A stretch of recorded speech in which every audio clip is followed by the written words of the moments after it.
fibromyalgie est une maladie peu visible. Et donc la première chose, c'est qu'il va falloir établir un diagnostic.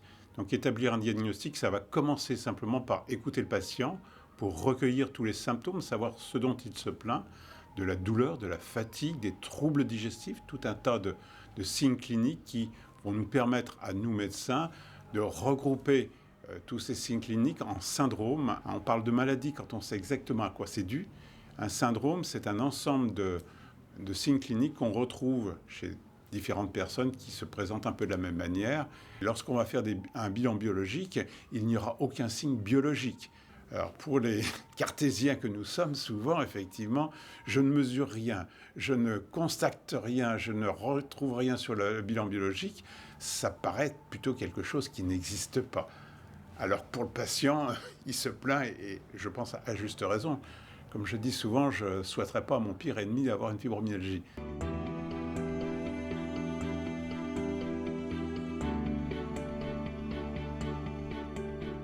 On nous apprend et on apprend à nos étudiants effectivement une médecine basée sur les évidences, l'evidence-based medicine, mais qui doit aussi s'appuyer sur l'expérience.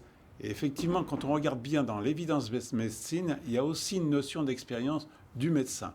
C'est-à-dire que pour décrire quelque chose, il nous faut normalement une hypothèse qui est basée sur le fonctionnement de la physiologie de l'individu et sur les anomalies de cette physiologie.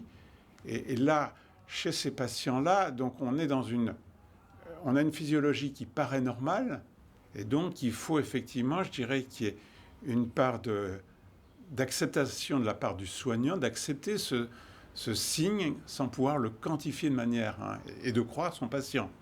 Dans mon expérience, ce sont souvent des gens qui, je dirais, se tuent au travail pratiquement, c'est-à-dire qu'ils vont jusqu'au bout de leur capacité et ils sont à ramasser la petite cuillère le soir quand ils ont terminé, pour ceux qui arrivent encore à travailler et qui essayent de travailler. Une petite douleur, une petite fatigue pour eux est devenue une grande douleur, une grande fatigue parce qu'ils n'ont plus de filtre au niveau. Alors, ça, c'est la physiologie qui parle parce que certains récepteurs, effectivement, qui ont un rôle de filtre, ne jouent plus leur rôle physiologique et ils ressentent comme étant anormal quelque chose qui ne devrait pas être anormal.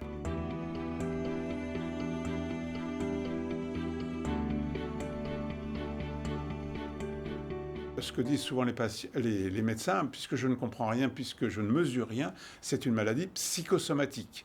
Et le psychosomatique, ça renvoie tout de suite effectivement à la tête, au psyché, donc psychiatrique, et donc ça, c'est effectivement très mal vécu par les patients. Alors que c'est peut-être plutôt une maladie somatopsychique, c'est-à-dire c'est le corps qui agit sur l'esprit.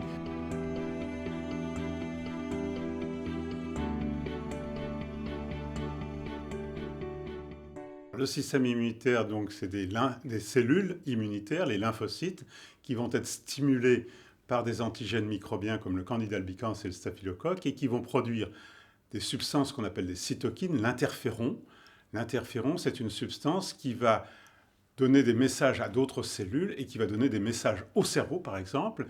Et au niveau du cerveau, l'interféron va induire un syndrome grippal. Quand on a éliminé l'agent pathogène, le microbe, le virus, les lymphocytes qui ont fait le travail doivent diminuer normalement. Et ça passe par un système de régulation, par des cellules qu'on appelle régulatrices qui, elles, vont calmer le système de telle manière que ça ne s'emballe pas à chaque fois, qu'on ne fasse pas un cancer des ganglions chaque fois qu'on fait une infection virale.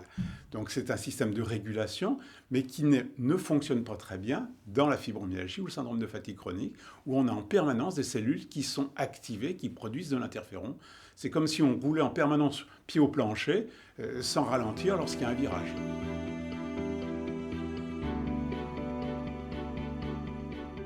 Le patient, pour moi, en fait, il est dans un cercle vicieux. Il y a un cercle vicieux où on va avoir trois grands systèmes qui sont en cause. Il y a le système digestif avec cette dysbiose, qui, du fait de cette dysbiose, va stimuler le système immunitaire.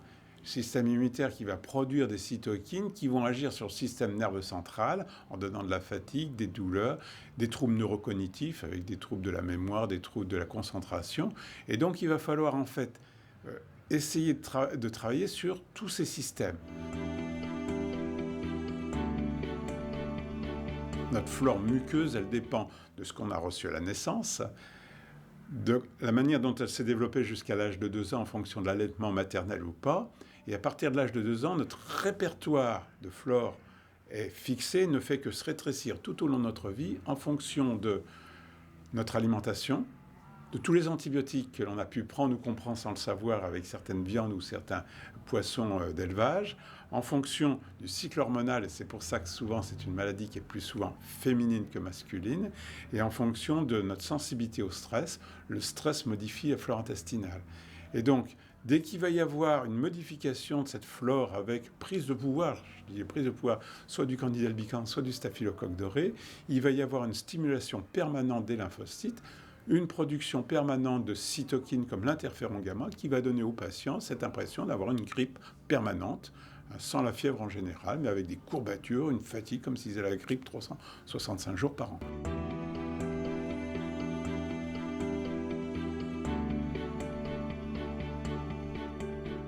Une alimentation très saine, très méditerranéenne, en faisant très attention à toute l'alimentation moderne qui est beaucoup trop riche en sucre et en McDo et compagnie qui sont beaucoup trop avec des farines raffinées. Et je vais conseiller aux gens de manger, si possible, de l'alimentation des légumes crus de temps en temps, parce que ça va leur permettre d'éviter qu'il y ait trop de levure dans l'intestin, en y allant doucement, parce que souvent, ils ont une réaction initiale d'augmentation, donc il faut y aller toujours doucement avec les légumes crus. Et puis avec des antifongiques, alors sous forme, alors ce que j'utilise beaucoup, c'est les extraits de pépins de pamplemousse, qui sont des antifongiques, donc qui ont été décrits depuis maintenant près de 50 ans, je crois, et qui vont avoir un effet antifongique, antibactérien, antiviral, et qui vont permettre d'équilibrer la flore, parce qu'ils respectent quand même les lactobacilles et les bifidobactéries.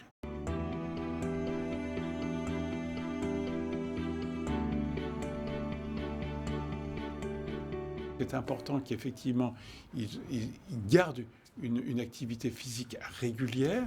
Il va falloir aussi travailler sur le fait que ce sont des gens qui sont des hyper-anxieux et qu'il va falloir aussi travailler sur cette anxiété chronique. La méthode typique que j'utilise moi beaucoup, qui sont des méthodes qui vont essayer de désamorcer, d'inactiver les peurs inconscientes que l'on a tous, qui sont des peurs qui surviennent souvent entre la conception et l'âge de 2 ans, des peurs très très tôt dans notre existence, et qui sont des choses qui se réactivent chaque fois qu'il y a du stress.